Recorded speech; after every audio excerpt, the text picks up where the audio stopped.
Hablemos de comunicación política. Voto en contra. El pasado domingo México y Perú realizaron elecciones. En el caso de México fueron las elecciones intermedias, donde se disputaron 15 gobernaciones y sus congresos locales, 500 diputados federales, casi 2.000 alcaldías y más de 18.000 cargos locales. En el caso del Perú se dio la segunda vuelta presidencial entre Keiko Fujimori y Pedro Castillo. Pero veamos primero el caso de México. Los resultados pudieran prestarse a varias interpretaciones, pero es evidente el retroceso que tuvo el partido del presidente López Obrador, Morena. En las elecciones de 2018 obtuvo 30 millones de votos y en esta oportunidad llegó solo a 16, es decir, una merma de casi el 50%. Está claro que el presidente López Obrador no estaba en la boleta electoral en esta ocasión, aunque hizo todos los esfuerzos para estarlo, por lo menos mediáticamente.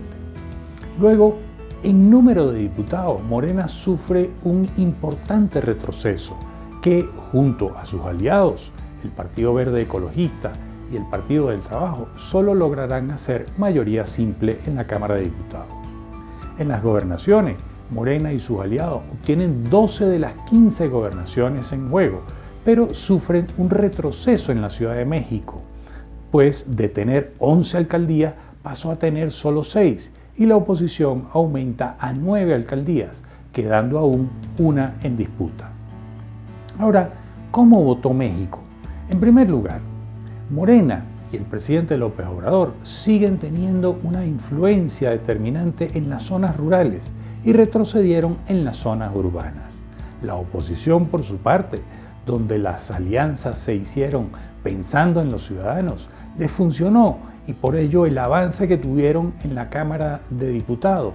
Pero en las gobernaciones, donde no había unas alianzas coherentes, donde claramente se hizo en función de lo electoral, allí les falló la estrategia y por ello los resultados pobres que obtuvieron. Ahora, más bien lo importante quizás sea la motivación por qué votaron los mexicanos. Lo hemos dicho en otras oportunidades, México es un país hiperpolarizado y en buena medida esa ha sido la estrategia del presidente López Obrador. Así que parte de lo que los mexicanos votaron fue contra un candidato, no a favor de un candidato. Lo importante no eran las propuestas, ni siquiera si le agradaba o no el candidato. Lo importante era votar en contra. Así que muchos candidatos votaron por el candidato X solo por oponerse al candidato Y. En el caso del Perú, luego de una primera vuelta donde participaron 18 candidatos y quienes pasaron a la segunda vuelta no lograron llegar al 20% de los votos, y con esa debilidad se van a la segunda vuelta, pero con discursos de ambos candidatos que contribuyeron a hiperpolarizar el país, a dividirlo aún más. Surgieron entonces fenómenos parecidos a los que sucedieron en México. Votaron contra un candidato, no a favor de un candidato. También se vio que el voto urbano se inclinó por Keiko y el rural por Castillo. Sin duda, esto merecerá estudiarse con mayor detenimiento, pues tanto en México como en Perú, el voto urbano tuvo una tendencia y el rural tuvo otra. La polarización extrema, en el caso del Perú, llevó a los ciudadanos a votar desde la emocionalidad negativa. Es decir, votar por Keiko Fujimori era votar contra Pedro Castillo y lo que se suponía que él representaba, el socialismo del siglo XXI, la reencarnación de Chávez, el representante del modelo venezolano, etc. Y esa fue parte de la retórica de Keiko.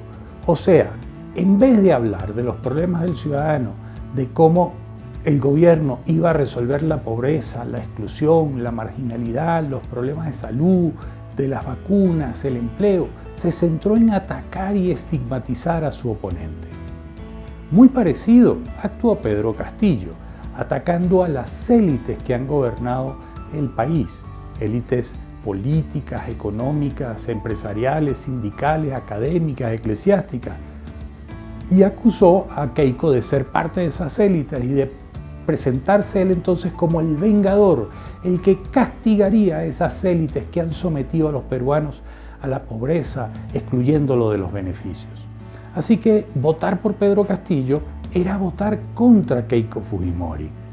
Las preguntas aquí serían: ¿cuáles son las consecuencias de esta modalidad de votar que se impone en los últimos tiempos?